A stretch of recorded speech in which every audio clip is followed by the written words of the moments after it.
प्रेरणा, तुम जहां हो वहीं रुकना, तुम घबराना नहीं है। मैं अभी गाड़ी में से टॉर्च लेके आता हूँ। तुम यही रहना। हाँ,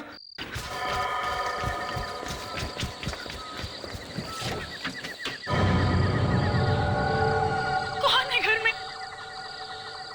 कौन घुसा है अंदर?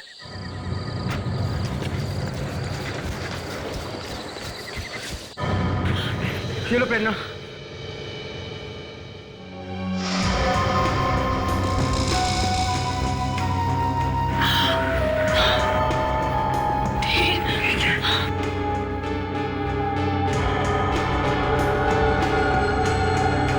मेरे गहने।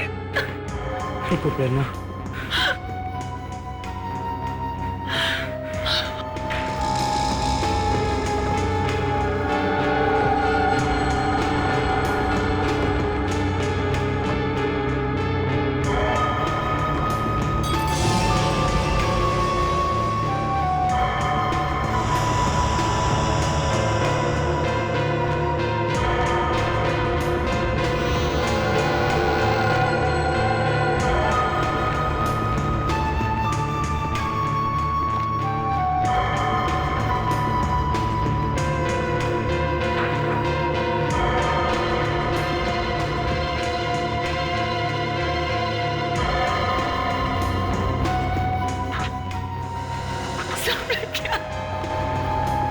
मेरा एलसीडी प्लेयर, मेरे सारे गहने सब ले गया।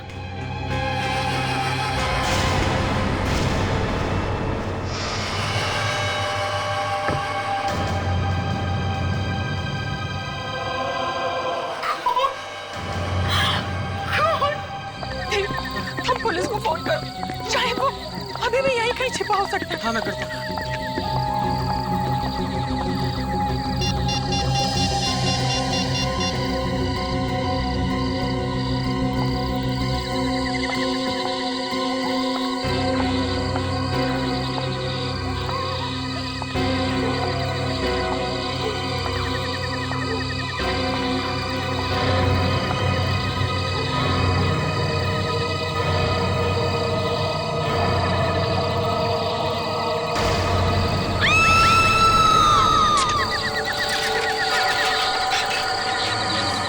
किसी भी तरह आप उस आदमी को पकड़ लीजिए।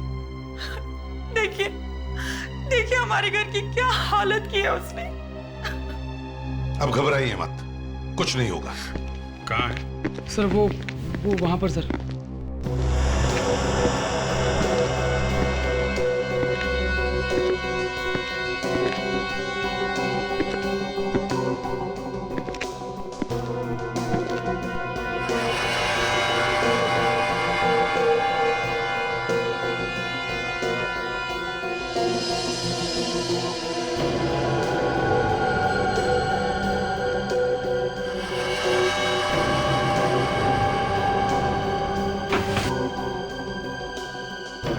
पूरे घर में सिर्फ यहीं पे निशान है और कहीं भी नहीं है। हाँ, पर यहीं पे क्यों? कई बार होता है ना, चोरों का कोई टशन होता है, अपना निशान छोड़ के जाते हैं।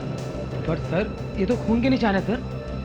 यही तो बात है, खून का मामला है। चोरी भी हुई है और खून भी, पर लाश नहीं है। घर में कोई और तो नहीं था? नहीं सर, सिर्फ हम लोग ही रहते हैं यहाँ तो। फिर सोच लो, कोई और तो नहीं था। बाद में बहुत सारी बातें बाहर निकल आती है। सर और कोई बात क्या निकलेगी सर, सिर्फ हम लोग ही रहते हैं सर। देखो, चोरी भी हुई है और खून भी। और ये चाकू भी तो है। मुझे नहीं मालूम सर ये चाकू कहाँ से आया सर। हो सकता है 3-4 चोर हों और आपस में लड़ाई वड़ाई हुई हो। अरे यहाँ पे भी खून है। बस यहाँ भी खून पड़ा है। हाँ अभिजीत, कुछ मिला? सर यहाँ पे खून की बूंदें हैं। क्या?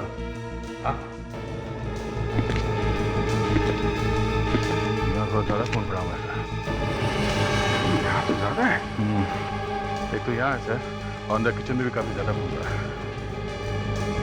तो ऐसा लगता है किचन में किसी को चाकू लगा है और वहां से खून बहना शुरू हुआ। वहां से भागा होगा और यहाँ पे खड़ा होगा या फिर गिरा होगा यहाँ पे। तो प्रॉब्लम ये है सर, खून यहाँ से आगे बिल्कुल थोड़ा है सर। ये देखिए, ये जबकि खून यहाँ पे ज्यादा होना चाहिए था। और वेरांडा में तो सर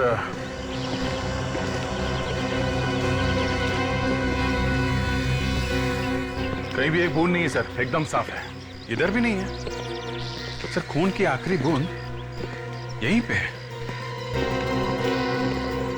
एक मिनट सर, ये क्या है?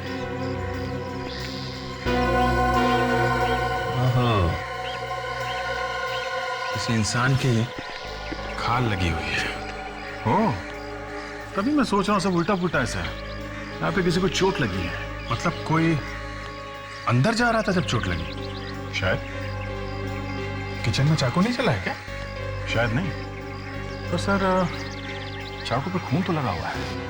सर, चाकू पे खून लगा हुआ है, फिर भी किसी ने किसी को चाकू से नहीं मारा। ये कैसे हो सकता है सर? फ्रेडेक्स, बूढ़े आदमी को लेके आओ। Yes sir.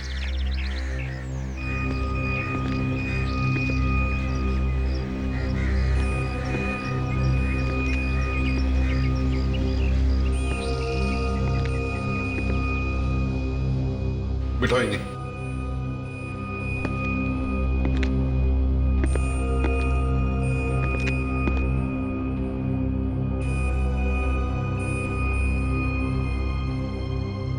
इनका पैर चेक करो।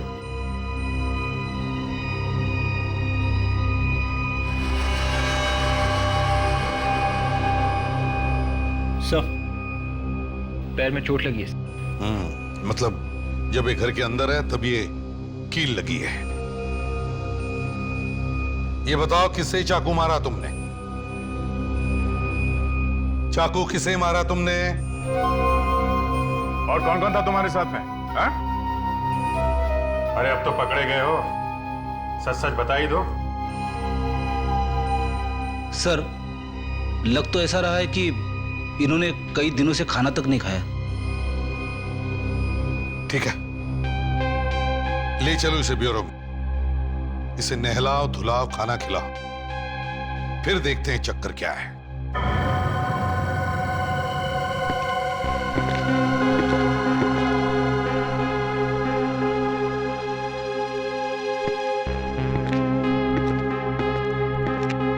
बड़ी अजीब बात है, देखकर लगता है कि इन्हें एहसास ही नहीं कि आसपास क्या हो रहा है। ये सब ड्रामा भी हो सकता है सर। अभी जो ड्रामा तो नहीं लगता है, शायद इन्हें सचमुच एहसास ही नहीं है कि क्या हो रहा है। और वैसे भी ये कोई गरीब आदमी नहीं लगता है। इसने जो कपड़े पहने थे किसी अच्छे दुकान से महंगे कपड़े लिए हैं, और हाथ में अंगूठी देखी, बहुत महंगी है। सर, कपड़े वपड़े कहीं से चुरा भी सकते हैं। सर, इस आदमी की हालत बहुत खराब है। केस ऑफ डिमेंशिया हो सकता है। डिमेंशिया? हाँ सर, डिमेंशिया में इंसान सब कुछ भूल जाता है, उसे कुछ याद नहीं रहता। उसे खाना कैसे खाते हैं ये भी याद नहीं रहता, कौन है कहाँ है कुछ भी याद नहीं रहता उसे। अरे तो फिर पता कैसे चलेगा कि इसके कपड़ों में वो खून आया कहाँ से और वो चाकू कहाँ से आया इसके पास? ये बताना मेरे लिए मुश्किल है, लेकिन इतना मैं जरूर कह सकता हूँ कि ये आदमी किसी का खून नहीं कर सकता। बॉस, चाकू के ऊपर जो उंगलियों के निशान हैं वो इसी आदमी के। देखा सर, मैं कह रहा हूँ इस आदमी का इस केस के साथ कोई ना कोई कनेक्शन जरूर है। सालुंखे, इस आदमी के कपड़ों पर जो खून मिला है वो इसके कपड़ों पर जो खून मिला है वो AB पॉजिटिव। और इस आदमी का ब्लड ग्रुप? इस आदमी का ब्लड ग्रुप B पॉजिटिव। मतलब किसी ना किसी का खून तो हुआ है। हाँ, खून तो हुआ है। और ये कुछ बोलने को तैयार ही नहीं। किसी तरीके से लाश मिले तो बात कुछ आगे बढ़े। बॉस, इस आदमी के जूतों और कपड़ों में से जो मिट्टी मुझे मिली है उसमें कुछ अजीब अजीब तरीके की चीजें मिली है। क्या? जैसे एक तो लोहे पर जो जंग लगती है, रस्ट, वो मिली है, थोड़ी सी ग्रीस मिली है, और कुछ अजीब तरीके के लोहे के छोटे छोटे टुकड़े मिले। और इतना ही नहीं, यही सारी चीजें मुझे उस चाकू पर से भी मिली। रस्ट, ग्रीस, लोहे के टुकड़े, इसका मतलब है सर कोई गैराज हो सकता है? सर एक फोन आया था सर, पीरी में एक लाश मिली है। पीरी में? हाँ सर, यहाँ से 50 किलोमीटर दूर एक स्क्रैप यार्ड में लाश मिली है सर। स्क्रैप यार्ड में? सर स्क्रैप यार्ड में तो ये सब मिलता है, जंग लगी मिट्टी, लोहे के टुकड़े, ग्रीस। You're right, अभिजीत, कहीं ये वही लाश नहीं है जिसे हम ढूंढ रहे हैं?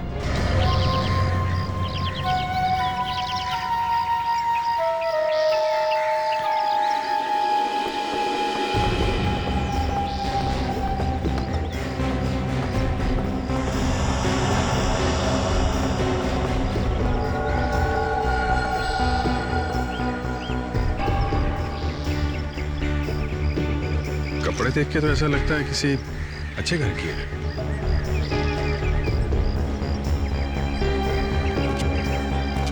हाँ तो वॉचमैन, तुम कह रहे थे कि तुम्हें मालूम ही नहीं पड़ा कि ये लाश यहाँ आई कैसे? हैं? जी सर। क्यों सो रहे थे क्या तुम? हाँ? वो ज्यादातर मैं यहाँ नहीं होता हूँ सर, और यहाँ कोई ऐसी चीज भी नहीं है जो चोरी हो जाए सर। मैं 3-4 दिन के बाद आज यहाँ आया हूँ सर, तो मैंने देखा ये मरी पड़ी है सर। आसपास देखो, इस लड़की का कोई सामान मिलता है क्या? ये कुछ ना कुछ तो लेके आई होगी ना? देखो, अच्छी तरीके से देखो सब। सर सैंडल पे कुछ लगा हुआ है सर।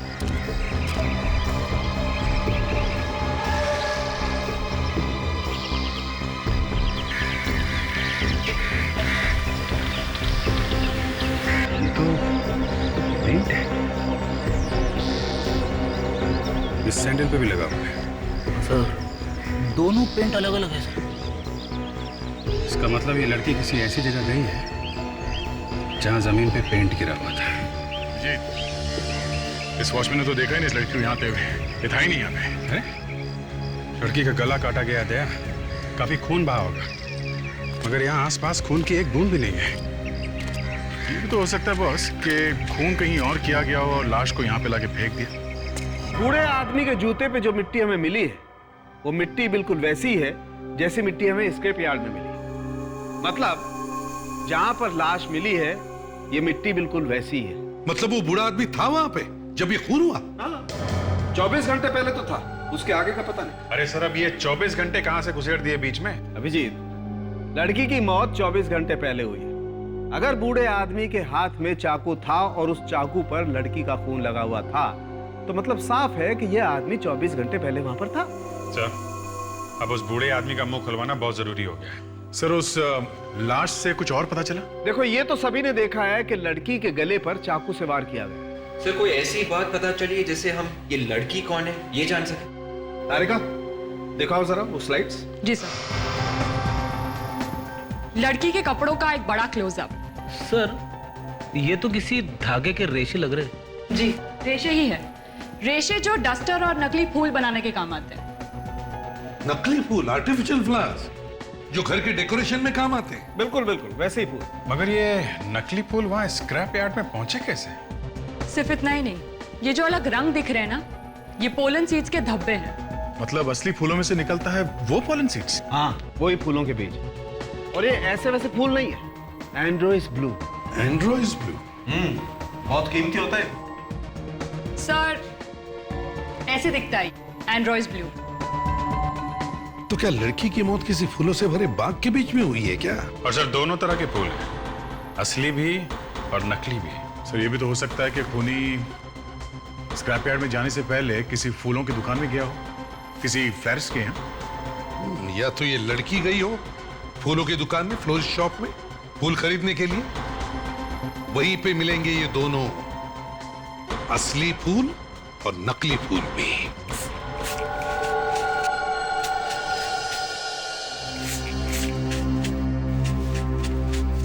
अच्छा, तो ये दुकान है जहाँ पे एंड्रोइस ब्लू और ये नकली फूल दोनों मिलते हैं। लगता है इस फूल वाले ने कुछ गड़बड़ की है बस।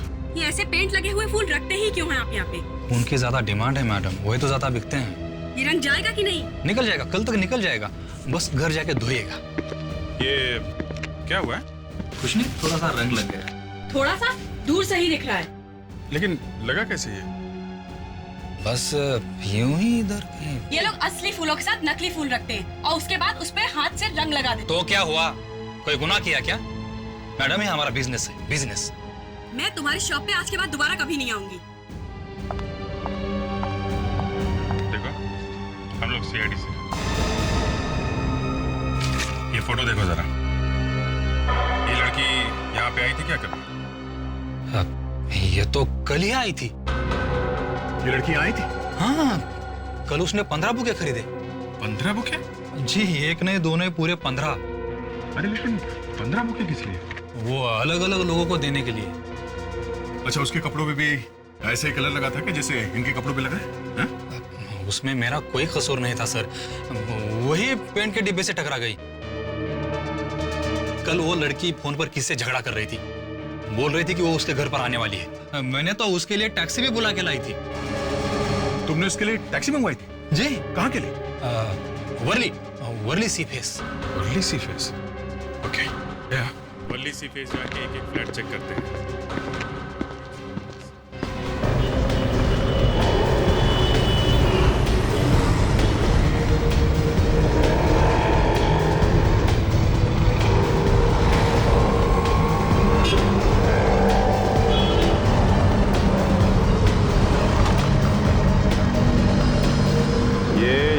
टैक्सी में आई थी। हाँ सर, फूलों वाली मैडम 15-20 गुलदस्ते लेके आई थी टैक्सी में। कौन से फ्लैट में गई थी वो मैडम? रुको रुको, मैं देखती हूँ।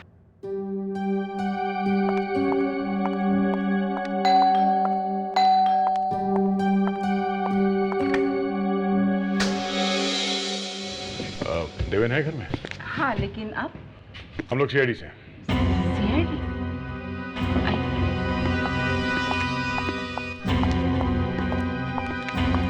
आप मिस्टर देवेन? जी, मैं ही देवेन हूँ। ये मेरी वाइफ है प्रिया, ये मेरी माँ। आप लोग जरा ये फोटो देखिए। इस लड़की को देखा है पहले कभी? ये तो नंदिता है। नंदिता? हाँ, नंदिता मेरे मैगजीन की एडिटर है। क्या ये नंदिता रात यहाँ करीब 10 बजे आई थी? जी आई थी। देवेन, तुमने मुझे बताया नहीं? नंदिता यहाँ आई थी? आप कहाँ थी जब नंदिता यहाँ पे आई थी? मैं कल किटी पार्टी में गई थी। और आप थी यहाँ पे? मैं शॉपिंग से लौट रही थी। ओह, इसका मतलब जब नंदिता यहाँ पे आई तो आप घर में अकेले थे? जी हाँ, अकेला था। क्यों आई थी नंदिता यहाँ पे? मैंने आपको बताया ना, वो मेरे मैगजीन की एडिटर है, तो नई मैगजीन के लॉन्च की बधाई देने आई थी। उसने मुझे एक बुके दिया। और आपने उसे मार दिया? क्या? अरे नहीं, ये क्या कह रहे हैं आप? हाँ, तुमने उसे मार दिया और फिर उसकी लाश को वहां स्क्रैप यार्ड में जाके फेंक दिया। क्यों? अरे नहीं, मैं ऐसा क्यों करूंगा? वो तो यहाँ सिर्फ 10 मिनट के लिए थी। कह रही थी कि ऑफिस में फोटोशूट है और उसे दूसरे लोगों को बधाई देनी है और बुके बांटने, तो वो चली गई ऑफिस। चलिए आपके ऑफिस चलते हैं। आइए, चलिए आइए।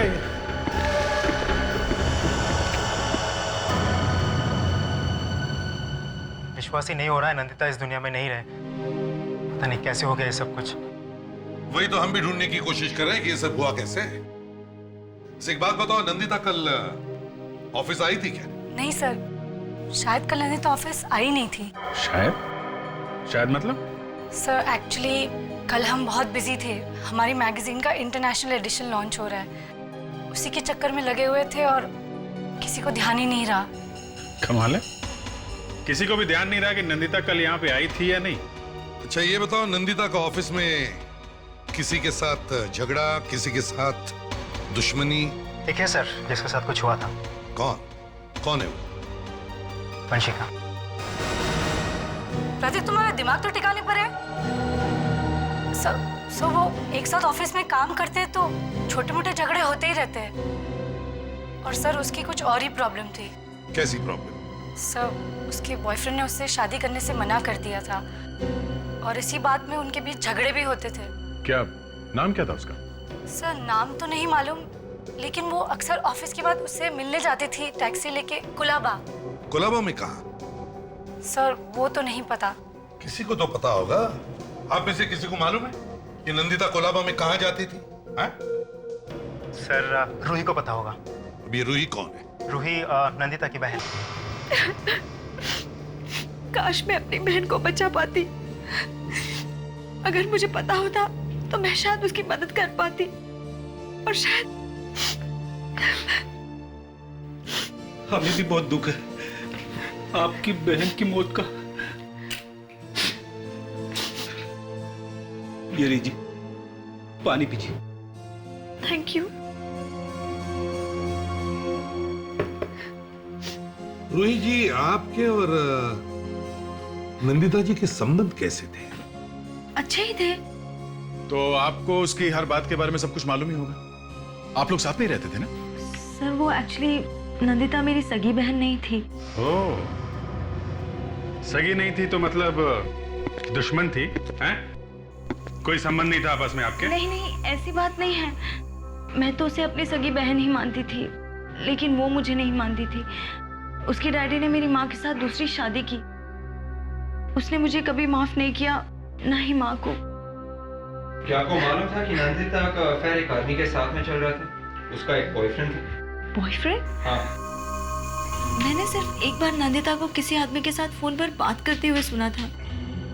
काफी रात हो चुकी थी, शायद वो उसका बॉयफ्रेंड था। और नंदिता अक्सर गुरुवार और शनिवार रात को घर से गायब रहती थी। शायद वो उसी के साथ रहती होगी इस वक्त। तो फिर रूही जी, आपको तो मालूम ही होगा कि नंदिता जाती कहाँ थी? नहीं नहीं? नहीं, सिर्फ एक बार शायद नंदिता को टैक्सी नहीं मिल रही थी, तब उसने करीब रात 11:30 बजे मुझे फोन करके कुलाबा में बुलाया था। एक रेस्टोरेंट था, फ्लोरा इंपेरियल, वहीं बुलाया था उसे पिकअप करने के लिए। उस दिन उसका मूड काफी खराब था और वो अकेली भी थी। शायद उसका उसके बॉयफ्रेंड के साथ झगड़ा हो गया था। ठीक है, अब जा सकती है। विवेक, जरा इन्हें छोड़ा। कोलाबा सर, नंदिता ऑफिस से कोलाबा के लिए टैक्सी मंगवाती थी। फ्लोरा इंपीरियल होटल, चल के देखना चाहिए। इस लड़की को पहचानते हो? हाँ सर, ये यहाँ पे अक्सर आया करती थी। इसका खून हो गया है। हाँ। ये पहले से ही यहाँ टेबल बुक करा लिया करती थी। और सर ये ज्यादातर 12 नंबर टेबल पर बैठती थी। Table number 12? अच्छा, ये अकेले आती थी या इसके साथ में कोई और भी आता था? एक आदमी और आता था सर। कौन था वो? कुछ मालूम है उसके बारे में? टेबल नंबर 12 पर ज्यादातर विशाल रहता है। एक सेकंड सर। विशाल? जी सर। सर विशाल। ये फोटो देखो, पहचानते हो इसे? जी सर, पहचानता हूँ। इस लड़की के साथ में जो आदमी आता था उसको भी पहचानते हो? नहीं सर। अच्छा, ये पैसे कैसे देते थे? कैश से या क्रेडिट कार्ड से? हाँ सर, कैश से। अच्छा, इस आदमी के बारे में कुछ और बता सकते हो आप लोग? हाँ सर, 1-2 बार उसने हमारा कार्ड भरा था, ये जानने के लिए कि सर हमारे होटल की सर्विसेज कैसी हैं। कार्ड दिखा सकते हो? हाँ जी सर। ज्यादातर लोग एड्रेस और टेलीफोन नंबर लिखते हैं उस पर। भागते चोर की लंगोटी सही। सर ये रहा। माय गॉड, ये नहीं, तुम ऐसे नहीं मानो।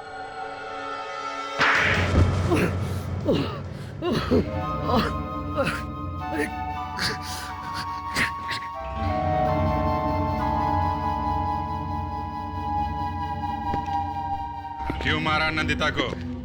हाँ?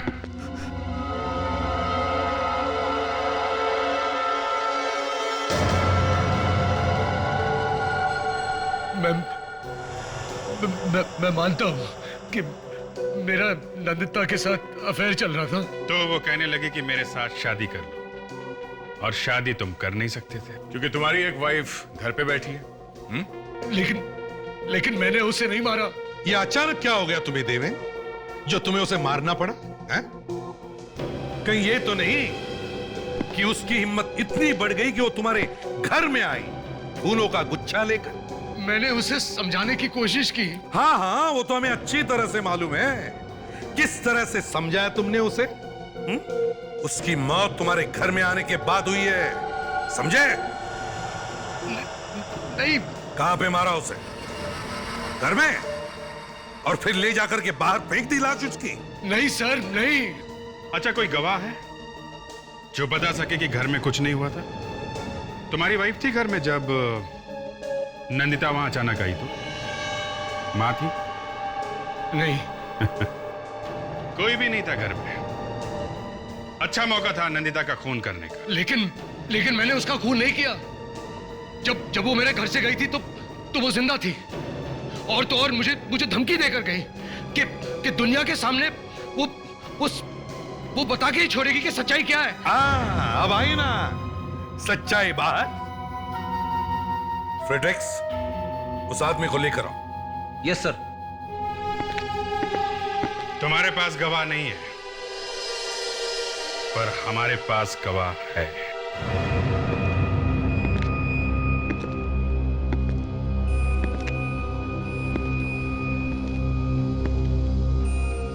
इस आदमी ने देखा है खून होते हुए। मगर खून तो। फ्रेडरिक्स, इनका चेहरा दिखाओ।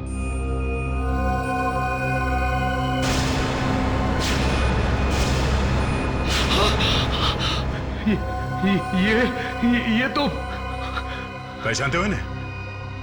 ये वहीं पे थे जहां पे खून हुआ था।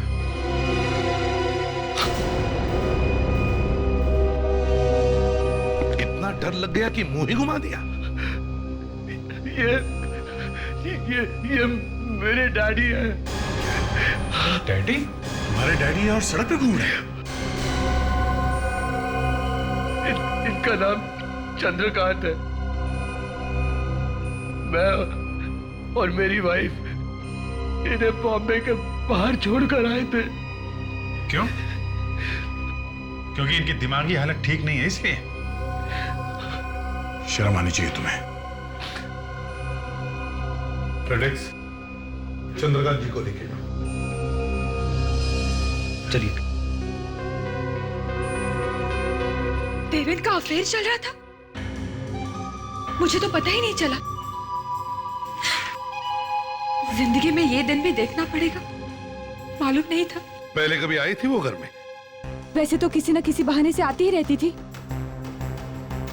पर अफेयर होगा ये तो। तुम्हारी नंदिता के साथ अच्छी दोस्ती थी? इनके साथ, देवेंद्र की सौतेली माँ इनके साथ बहुत ज्यादा बात करती थी। तभी मुझे समझ जाना चाहिए था कि इनको मालूम था। ये क्या कह रही हो तुम? और नहीं तो क्या, देवेंद्र ने आपको बताया होगा ना, तभी तो आप इतना घुल मिल के बातें करती थी। ये देखो, बिना बात की कोई कहानी मत बनाओ तुम। क्या बातें करते थे आप लोग आपस में? आप इसकी बातों पे मत जाइए, ये झूठ बोल रही है। मैं झूठ बोल रही हूँ? मैं झूठ बोल रही हूँ?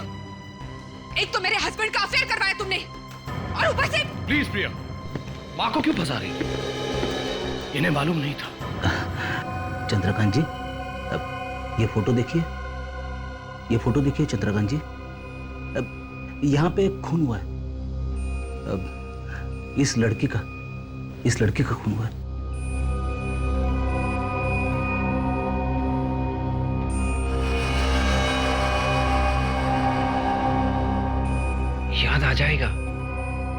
याद आ जाएगा, डोंट वरी। देवेन, क्या इन्हें वाकई मालूम नहीं था कि तुम्हारा अफेयर चल रहा था नंदिता के साथ? हाँ? मालूम था?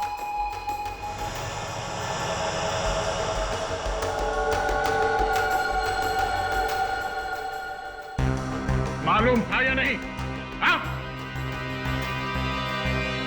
थोड़ा देखा, इन दोनों ने ही मिलके कुछ किया है। हाँ, इन दोनों ने ही मिलके कुछ किया है।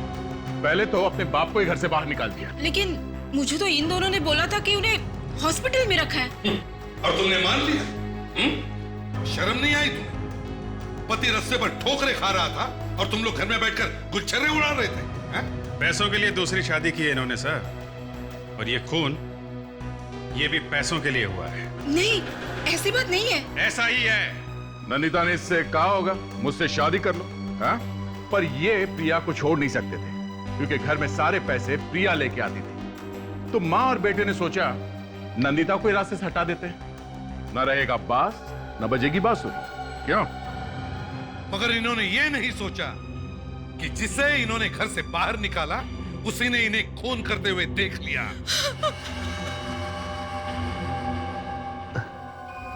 क्या हुआ? कुछ याद आया?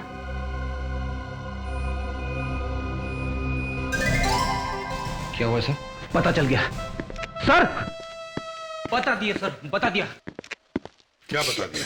सर, चंद्रकांत जी ने मेरे कान में बताया सर।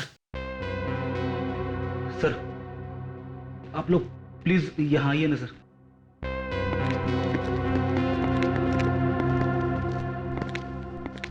चंद्रकांत चंद्रकांत जी ने सिर्फ एक शब्द बोला सर। क्या क्या बोला? बेल। बेल? हाँ सर, घंटी। घंटी? अभिजीत, एक बात समझ में नहीं आ रही है, ये जो बेल की साउंड, मेरा मतलब है ये घंटी की आवाज, चक्कर क्या है? सर, घंटी की आवाज से चंद्रकांत जी खूनी के बारे में कुछ बताना चाहते हैं। ये हो सकता है, ये हो सकता है। सर, मैंने सारी आवाजें डाल दी है सर कंप्यूटर में। गुड, अब शुरू करो।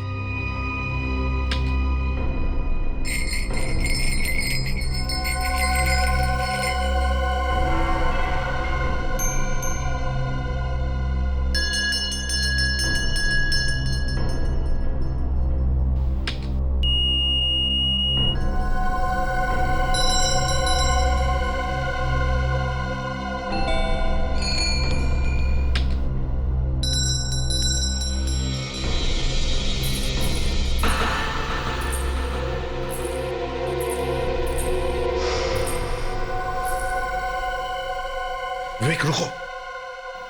अभी जो तुमने आवाज सुनवाई थी वो फिर से सुना।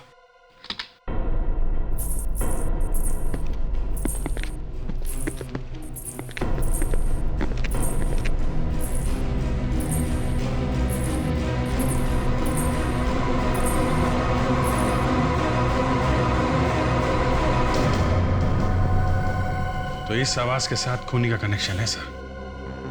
हाँ, ये बात सही है अभिजीत, मगर आवाज सुनते ही चंद्रकांत जी इधर उधर क्या देख रहे थे? किसे ढूंढ रहे थे? शायद खूनी को। एक काम करो, नंदिता की लाश हमें स्क्रैप यार्ड में मिली है, वहीं पे पता चल जाएगा इस आवाज के पीछे राज क्या है।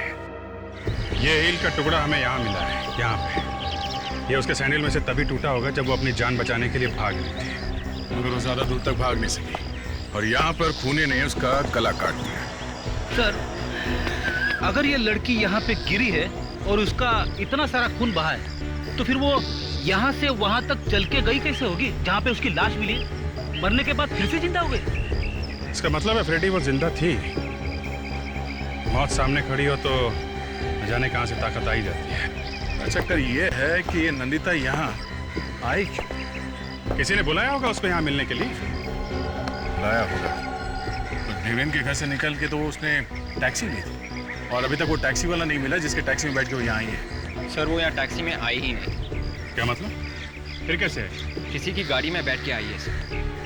मतलब देवेन के घर से निकली जब वो फूलों का गुच्छा लेके, तो किसी और से भी मिली? हाँ सर, 14-15 फूलों के गुच्छे थे उसके साथ में सर, सारे के सारे बांटने थे। तो सर, जहां तक मुझे याद है, देवेन बोल रहा था कि नंदिता ने जाते जाते ये कहा था कि वो ऑफिस जा रही है। ऑफिस?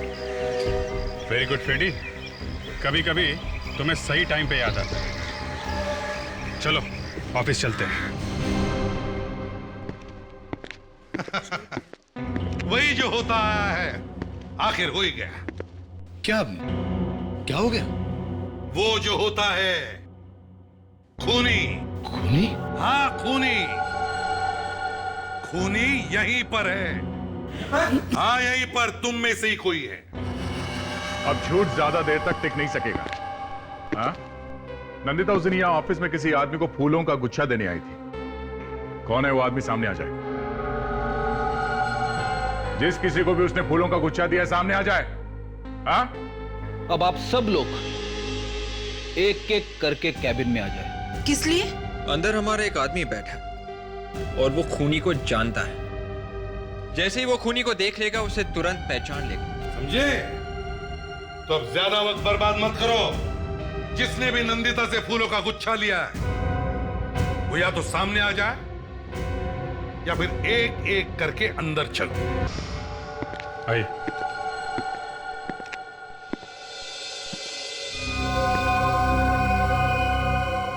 चंद्रकांत जी, जरा देखिए इन्हें।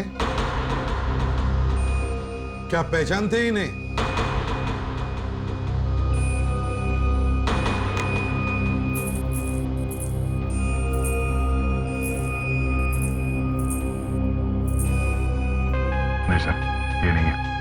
ठीक है, आप जाइए।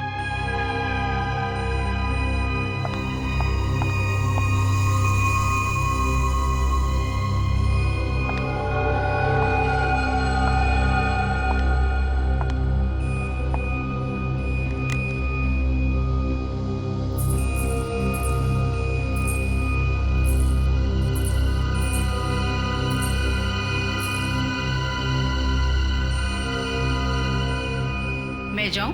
जी नहीं, बाहर रुकिए। देवेंद्र जी आप चलिए।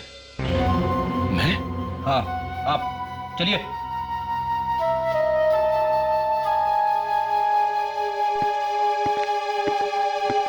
अगला नंबर आपका है प्रिया जी। मेरा? जी।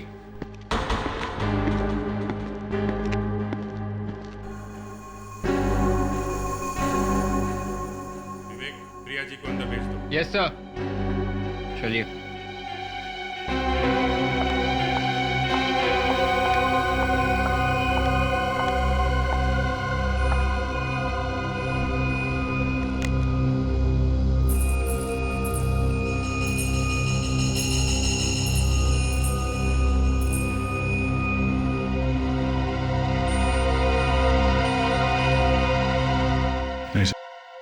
क्या मैं जा सकती हूँ? जी।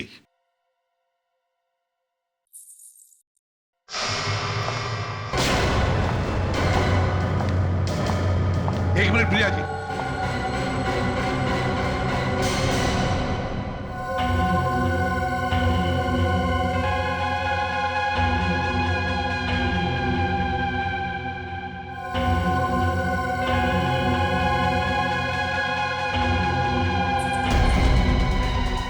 पापा, ये क्या कर रहे हैं आप? पापा मेरा हाथ छोड़िए। पापा मेरा हाथ छोड़िए। पापा हाथ छोड़िए मेरा। पापा मुझे जाने दीजिए। छोड़िए। ये क्या कर रहे हैं आप पापा?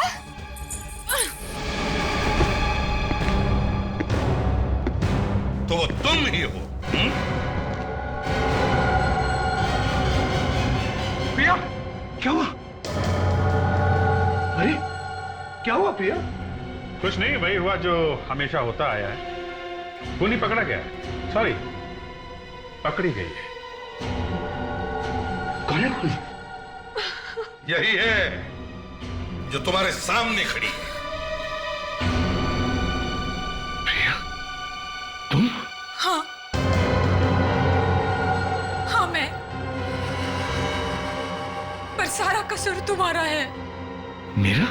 हाँ तुम्हारा। मुझे तुम्हारे और नंदिता के बारे में पहले से पता था। उस दिन जब नंदिता घर आई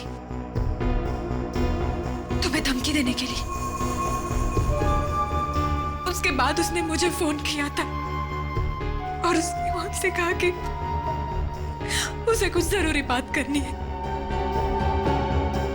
वो मिली थी तुमसे? हाँ। कहाँ? और कहाँ? स्क्रैप यार्ड, जहां पे इन्होंने नंदिता का खून कर दिया। मगर भगवान भी कैसा खेल खेलता है। जिस आदमी को तुम दोनों ने रास्ते पर फेंका था मरने के लिए, चंद्रकांत जी को, अपने पिताजी, वो उस वक्त वहीं पर थे और उन्होंने तुम्हें देख लिया खून करते वक्त। बेचारे ने गलती से वो फेंका हुआ चाकू उठा लिया स्क्रैप यार्ड से और किसी तरह से वहां बंगले में पहुंच गए। तुम्हें तो सजा मिलेगी, पूरी सजा मिलेगी। फांसी होगी तुम्हें।